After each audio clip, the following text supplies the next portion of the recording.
सच्ची चाह का स्वरूप यह है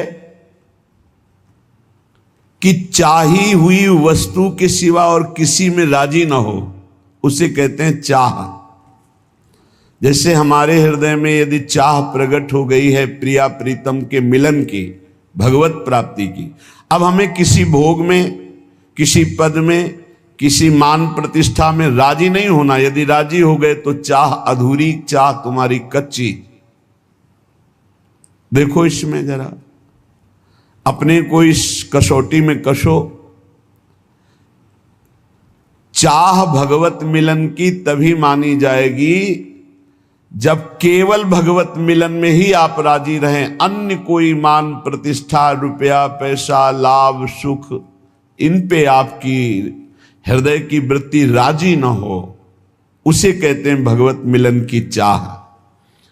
जब चाह हृदय में भगवत मिलन की होती है तो उनके बिना जीना कठिन हो जाता है।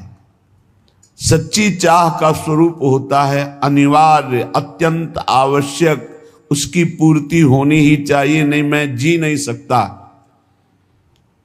ये भगवत प्राप्ति की चाह देखो किसके हृदय में है। भारी प्रपंच छाया हुआ है चित्त में। जो कंचन कामनी विजयी हैं वो भी कीर्ति में लड़खड़ा के गिर जाते हैं, मान प्रतिष्ठा में गिर जाते हैं।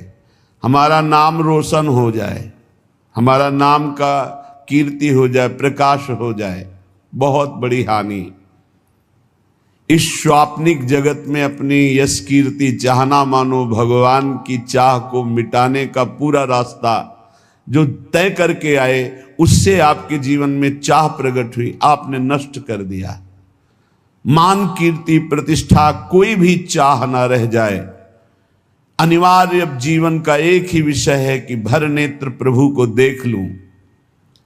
उस एक परमात्मा के सिवा, प्रभु के सिवा, प्रियालाल के सिवा कहीं कोई वस्तु, व्यक्ति, स्थान में हमारा मन राजी ना हो तो माना जाएगा कि भगवत प्राप्ति की चाह उत्पन्न हुई है। पहले हमको अन्य चाहें नष्ट करनी होंगी। जब प्रेमी अपने प्रीतम इष्ट देव के बिना जीना मुश्किल हो रहा है, अब नहीं जी सकता, प्राण निकल जाएंगे यदि नहीं मिलेंगे, तो इष्ट देव को विवश होकर अव्यक्त से व्यक्त होना पड़ता है। वो हैं यही, पर वो विवश तब होंगे जब जीना मुश्किल हो जाएगा। मदन टेर में एक संत रहते थे जो बाह्य नेत्रों से रहित थे, जिसे नेत्रहीन कहा जाता है, लेकिन वो वास्तविक अंधे नहीं थे। वो वास्तविक ज्ञान नेत्रों से, प्रेम नेत्रों से परिपूर्ण थे। 20 वर्ष हो गए थे प्रियालाल की आराधना करते, वृद्धावस्था हो गई थी। अब उनको एक एक मिनट भारी पड़ने लगा कि प्राण निकलने का समय आ रहा है और प्रियालाल का साक्षात्कार नहीं हुआ। मैं तो दोनों तरफ से गया, बाहरी नेत्र है नहीं, अंदर के नेत्रों में झलक नहीं रहे, तो जीवन व्यर्थ, चिल्ला चिल्ला कर रोना आया। जब हम प्रभु के प्रीतम के मिलन की चाह से युक्त हो जाते हैं तो एक एक क्षण जीना मुश्किल हो जाता है। वो विकल होकर रोने लगे और विकल होकर कहने लगे कि हमें लगता है ये सांवरे सरकार बहुत कठोर हृदय के हैं, इनके संग से हे लाडली जो आप भी कठोर हो गई। वैसे तो आपका स्वभाव है करुणा में, दया में, पर संग दोष आपको अंदर आ गया। ये लाल जो कठोर हृदय कर लिए तो आप इनके संग से आप कठोर हो गई हैं, नहीं तो आप तो दया करुणा प्रेम की समुद्र हैं। ऐसे विलाप करके रो रहे थे। प्रियालाल का जहां नाम चलता है, लीला गायन होता है, वहीं प्रियालाल विराजमान रहते हैं।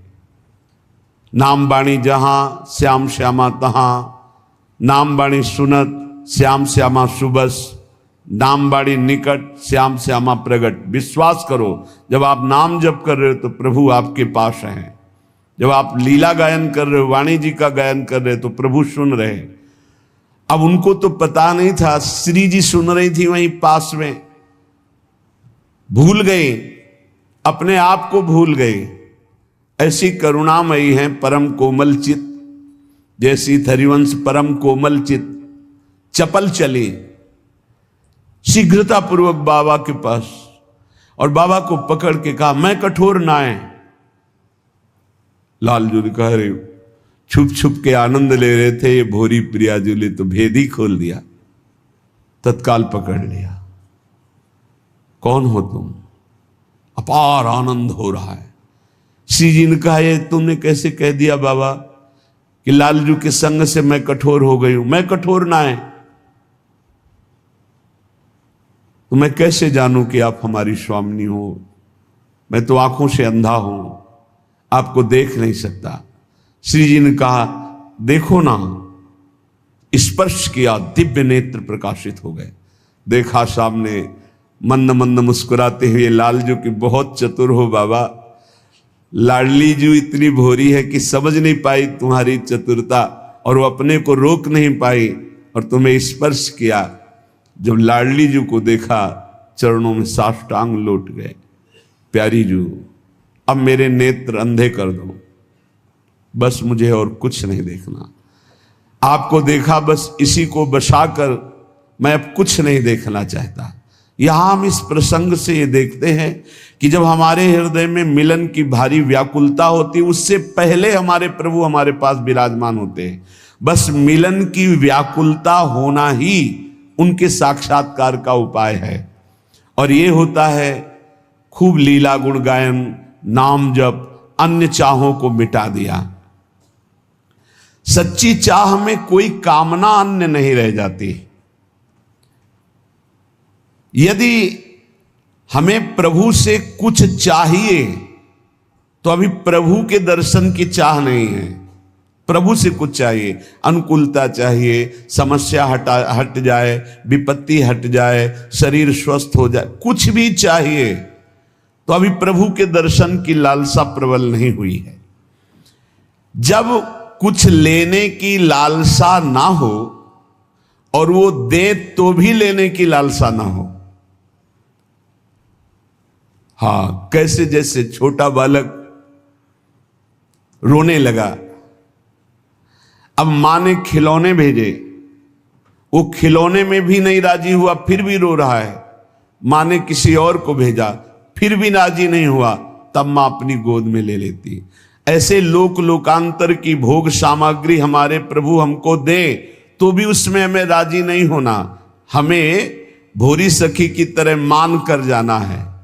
भोरी सखी सेवा कुंज में जो चने बंदरों को डालने जाते हैं, बंदर जो खा के छोड़ देते हैं, उन्हें ठुड्डियां कहते हैं, उनको बीन करके यमुना जी के पावन पुलिन में बैठ करके उनको पा करके रात दिन श्री जी को पुकारते।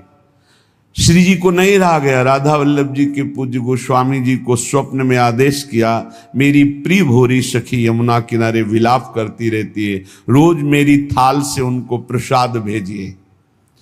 जब प्रसाद लेकर के गए और प्रसाद देखा तो खड़े हो गए श्री भोलानाथ जी, भोरी सखी माथे पे लगाया। जब वो चले गए तो रोने लगे कि आपको पता है कि मैं आपके लिए विकल हो रही हूं, आप हमें प्रसाद देकर संतुष्ट करना चाहती, किनका मुख में डाला और यमुना जी में प्रसाद को समर्पित कर दिया और कहा, आप जानती हैं कि मैं आपके लिए विकल हो रहा हूं, बस मुझे आप चाहिए, आप चाहिए। हमें राजी कहीं नहीं होना। अपने को अपने इष्ट देव भी सुख सामग्री देकर अगर हमें राजी करना चाहे तो हमें राजी नहीं होना। हमें आप चाहिए, आपसे नहीं। हमारा लक्ष्य आप हैं, आपसे कुछ नहीं चाहिए। उपासना करने वाले को जो ऐसी भावना वाला होता है उसको बहुत जल्दी भगवत साक्षात्कार मिलता है। भगवत प्रेम की अपार वृद्धि होती है जब ये बात होती कि आपसे भी कुछ नहीं चाहिए, आप चाहिए। दर्शनानंद का यथार्थ लाभ उसी को प्राप्त होता है जिसके अंदर ये विकलता होती है मिलन की। चाह को बढ़ाने का एक सरल उपाय और सफल उपाय है। पूज्य भाई जी श्री हनुमान प्रसाद पोद्दार जी कह रहे हैं जब तक आप भोगों को अनित्य मान करके उनका त्याग नहीं करेंगे, तब तक ये चाह बढ़ेगी नहीं। तत्काल सत्संग से प्रकट भी होगी तो दब जाएगी, वो प्रकाश नहीं कर पाएगी। चाह तो कहीं ना कहीं चिंगारी रूप में है ही, तभी तो आप रात्रि में चैन से सोते नहीं हैं, सत्संग के लिए भागते हैं। चाहे पानी गिरे, चाहे सर्दी हो, चाहे भीषण गर्मी हो, हर परिस्थिति में तो ये चाह ही तो आपको सत्संग में ला रही है, ये चाह ही तो आपसे नाम जपवा रही है, ये चाह ही तो संसार के भोग रागों का त्याग कर रही है। पर अभी हमारी कहीं ना कहीं चाह में मिलावट है, अपने शरीर सुख की, अपनी इंद्रिय सुख की।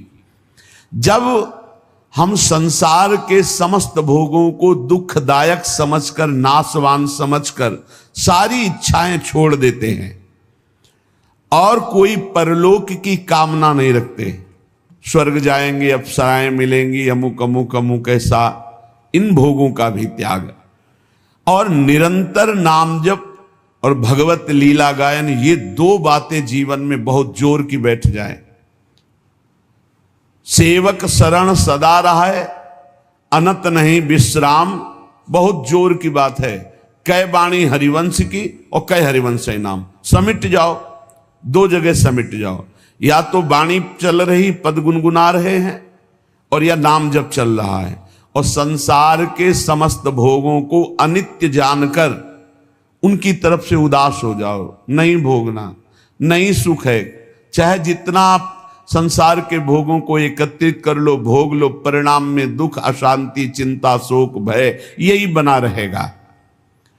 जब उपासक समस्त भोगों की वृत्ति का त्याग करके एक एक वृत्ति से भजन करता है, भगवत चिंतन करता है, भगवत लीला गुणगायन करता है, तो उसके अंदर विरह प्रकट होता है।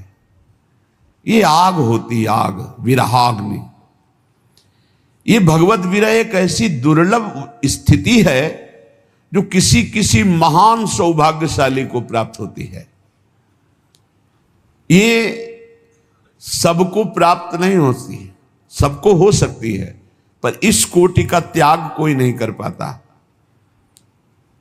बहुत आश्चर्य होता है, जिन भोगों के लिए बड़े बड़े वैरागी डरते रहते हैं कि कहीं हमें पतित न कर दे, सत्संग और नाम जप का प्रभाव ऐसा कि हमने कई ऐसे गृहस्थ परिवार देखे हैं अपने संपर्क में हैं, शिष्य जन हैं और आजीवन ब्रह्मचर्य का नियम लिए हैं। सब परिवार सुख भोगों का त्याग करके बलिहारी है, बलिहारी है, उनके ऊपर अपार कृपा, पर अभी कहीं किसी राग में टिके हुए हैं जिससे विकलता नहीं आ रही। कोई न कोई आंतरिक राग है, उसको छोड़ दो तो विकलता आ जाए। कह रहे हैं ये परम सौभाग्यशाली किन्हीं उपासकों में विरह प्रकट होता है।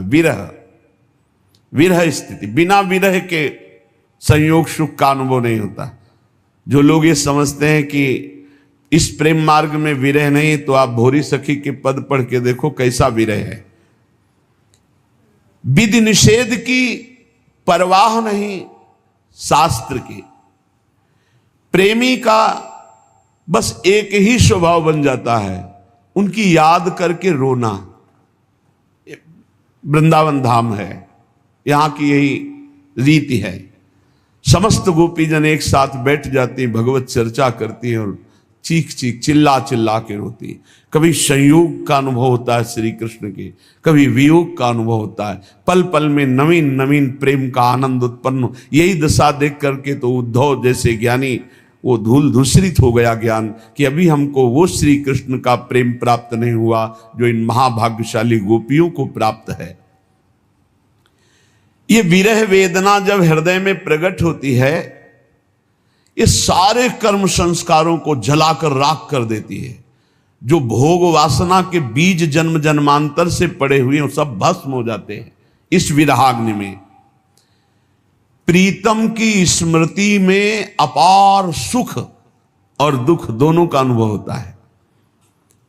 इतना दुख होता है कि सारे पाप कर्म जन्म जन्मांतरों के सब भस्म हो जाते हैं और इतना सुख होता है कि सारे शुभ भस्म हो जाते हैं। शुभ अशुभ भस्म हुए, भगवत साक्षात्कार हुआ। जब तक शुभ है तब तक भगवत साक्षात्कार नहीं होगा, अशुभ की तो बात जाने दो। शरण निरापक पद रमित सकल अशुभ शुभ नंस, देत सहज निश्चल भगत सु जय जय श्री हरिवंश।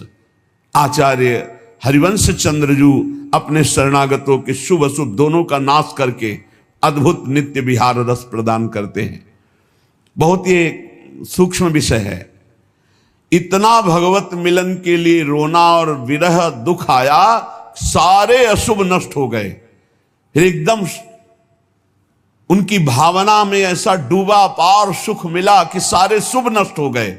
शुभ और अशुभ दोनों नष्ट हुए। दिव्य चिदानंद देह भाव से वो अपने आराध्य देव के समीप हो गया। प्रभु को बुलाना नहीं पड़ता। जैसे पराग आ जाए तो भौरों को बुलाना नहीं पड़ता, भौरे आ जाते हैं। ऐसे ही प्रभु को बुलाना नहीं पड़ता, प्रभु अपने आप प्रकाशित हो जाते हैं जब शुभ अशुभ का नाश हो जाता है। शुभ अशुभ दुर्ग विध्वंस बल तब जयति जग उच्चरे। प्रीतम के लिए जब शरीर और प्राण तृणवत हो जाएं, तृण के समान अभी त्याग दें, वो भगवद आवेश में हर समय उपासक रहता है। जिसका शरीर और प्राणों से राग खत्म हो चुका है, मत चित्ता मदगत प्राणा, जो भगवत चित्त वाला भगवत प्राण वाला, ये वृंदावन के प्रेमियों की यही दशा रही है। वो अपने शरीर और प्राण को तृणवत त्याग चुके हैं, उनके अंदर विराग निजलती है। भगवत धाम, भगवत रूप, भगवत लीला, ये स्वयं उसके हृदय में प्रकाशित हो जाती है जो प्रभु की विराग्नि में जलता है। युगायितम निमेषेण चक्षुषा प्रावृषायितम शून्यायितम जगत सर्वम गोविंद विरहेण में। ये महाप्रभु चैतन्य देव जी का वचन है। गोविंद के विरह में एक निमेष कहते हैं पलक झपकने को, युगों के समान मुझे लग रहा है। युगायितम निमेषेण चक्षुषा प्रावृषायितम शून्यायितम जगत सर्वम गोविंद विरहेण में। एक पलक झपकने के समय में युगों के विरह का अनुभव हो रहा है महाप्रभु गौरांग देव को। ऐसा लग रहा है कितना लंबा समय हो गया हमने अपने प्राण प्यारे प्रभु को नहीं देखा। आंखों से अश्रुधारा बहती, बूंद नहीं अश्रुधारा। सारा जगत शून्यमय दिखाई दे रहा है, कोई प्रभु के सिवा कहीं कुछ नहीं, एकमात्र प्रभु, और वो दिखाई नहीं दे रहे, इसलिए भारी विराग्नि अश्रु प्रवाह। शून्यायितम जगत सर्वम गोविंद विरहेण में, गोविंद के विरह में सारा जगत शून्य लग रहा है। एक पलक झपकने का समय भी युगों के समान लंबा लग रहा है। इस भगवद विरह में इतना असीम सुख है कि ब्रह्मा को भी वो सुख नहीं है। जो ब्रह्म पद में विराजमान ब्रह्मा जी हैं, जो भगवद विरही को आनंद मिलता है, वो ब्रह्मा जी को नहीं। फिर मिलन का जो आनंद होता होगा उसकी बात क्या। जिस दुख के सुख की समानता ब्रह्मा जी के पद में नहीं है, ब्रह्म परमेष्टि पद में, फिर उस सुख की समानता कहां की जा सकती है जो अपने प्रीतम को दे। निर्खत नित्य विहार पुलकित तन रोमावली, आनंद नैन सुधार, यह जो कृपा हरिवंश की। त्रपित न मानत नैन कुंज रंध अवलोकितन, यह सुख कहत बने न, यह जो कृपा हरिवंश की। विरही को जो परमात्म सुख प्राप्त होता है वो परमेष्ठी पद ब्रह्मा को भी नहीं प्राप्त है। ये प्रेम शून्य विषयी पुरुष इस बात को कैसे जान सकते हैं। वो अनुमान भी नहीं लगा सकते कि ये क्या चर्चा कर रहे हैं। विरही जलता है प्रभु के मिलन के लिए, पर उस जलन में महान शांति महान आनंद होता है।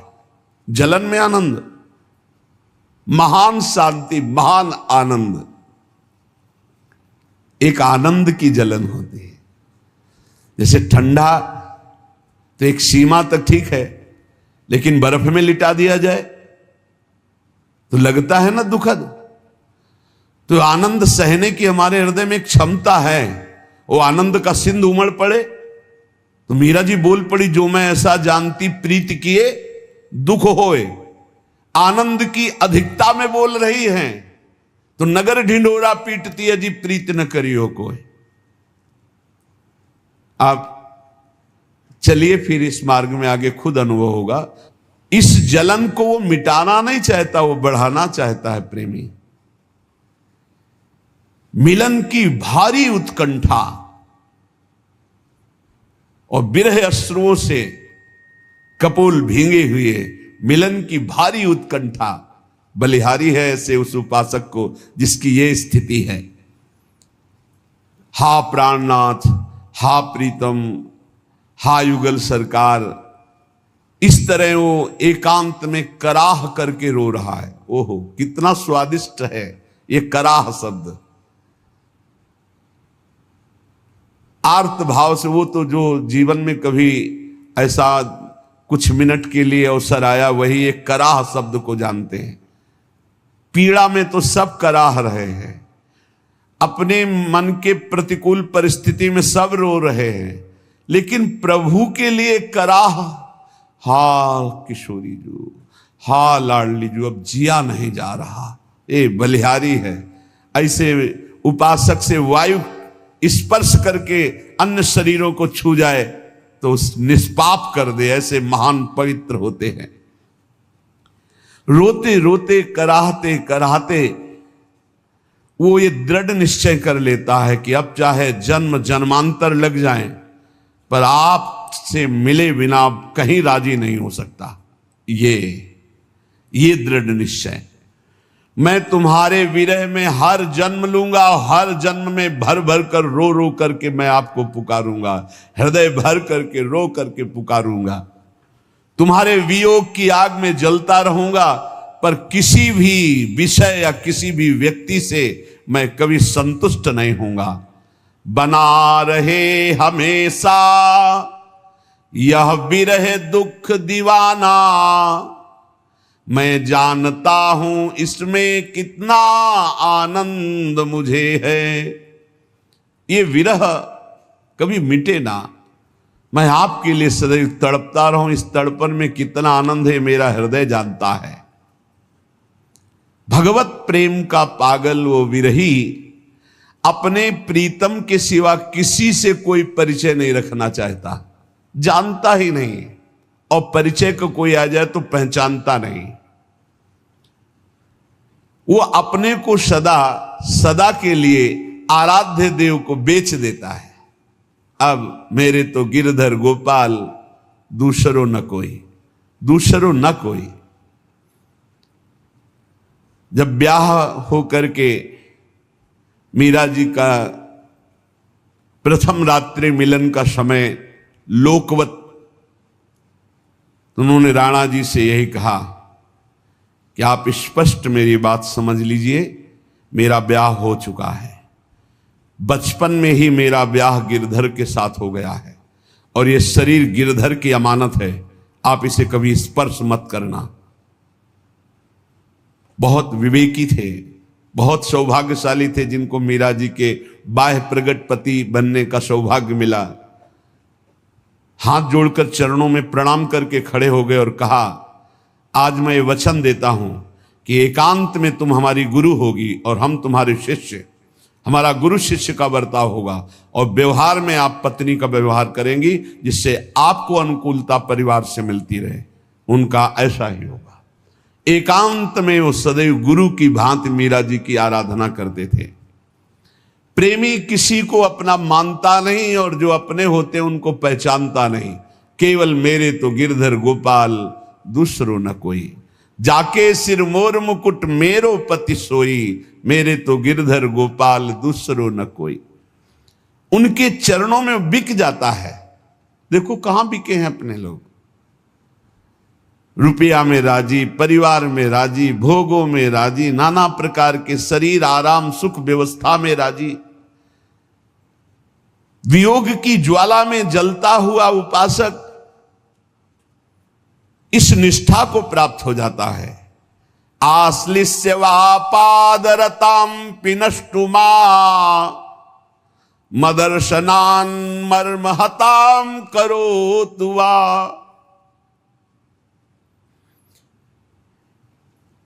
यथा तथा वा विदधातु लंपटो मत प्राणनाथस्तु सएव नापरः।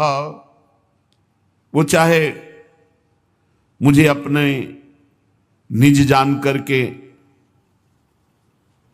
गले लगा ले, या वो मुझे पैरों से मारकर चरण मारकर ठुकरा दे, तो चल मेरे योग्य नहीं।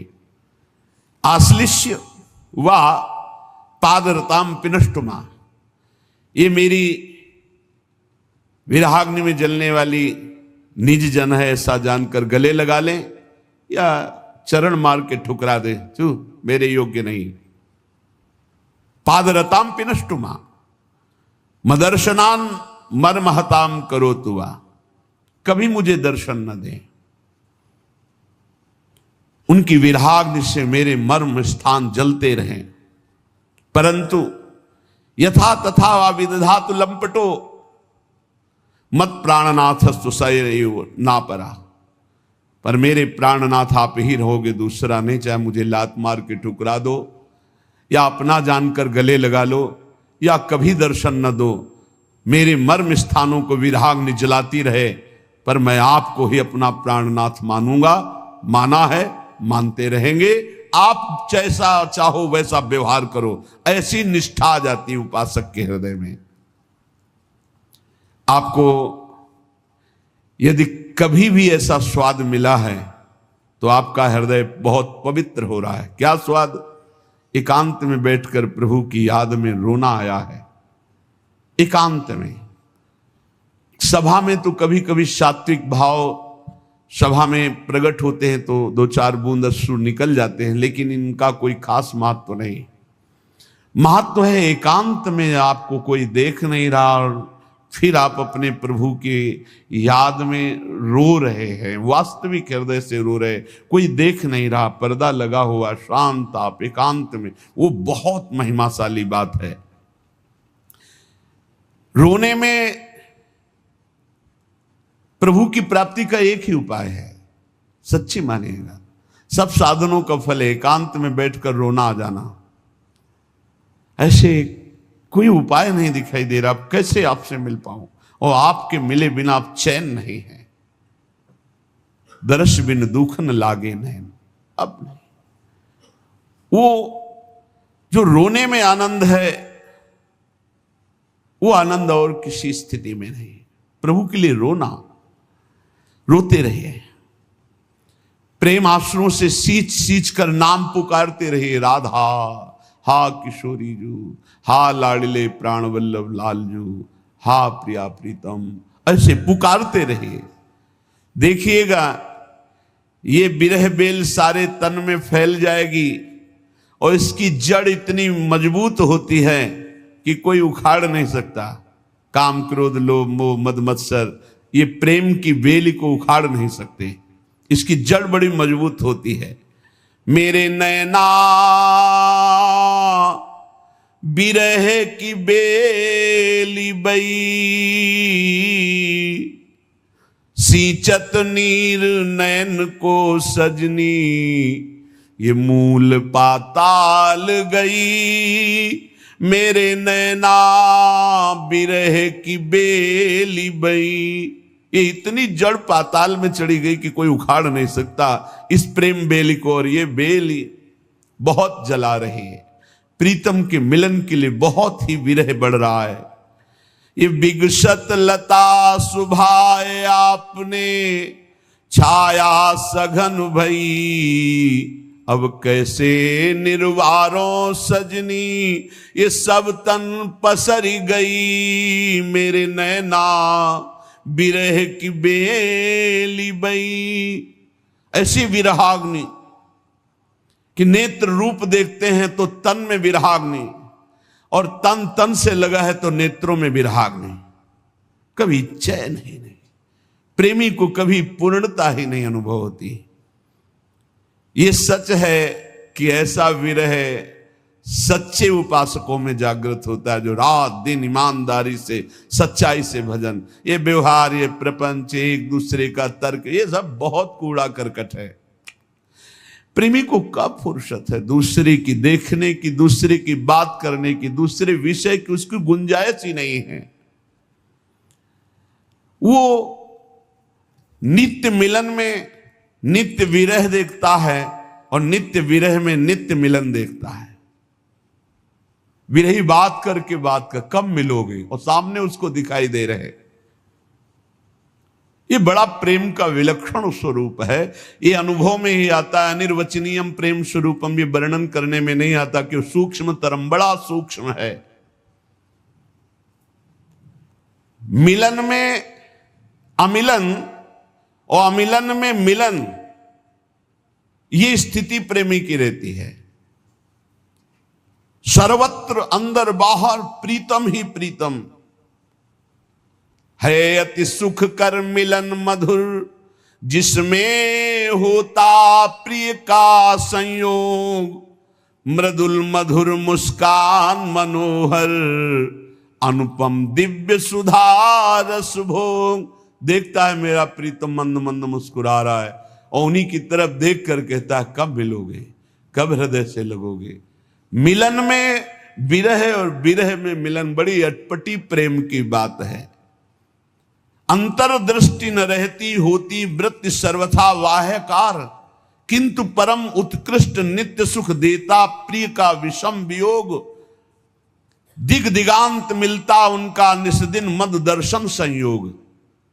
प्रतिपल हर दिशा में संयोग दिखाई दे, जिधर देखता है अपना प्रीतम दिखाई देता है, पर वो मिलन की चाह से तड़प रहा है। अद्भुत पहेली, जैसे भगवत रसिक जी कहते हैं, अरबरात मिलवे को निस्दिन, रात दिन मिलने के लिए चटपटा रहा है, लेकिन मिले ही रहते, रात दिन मिले रहते हैं।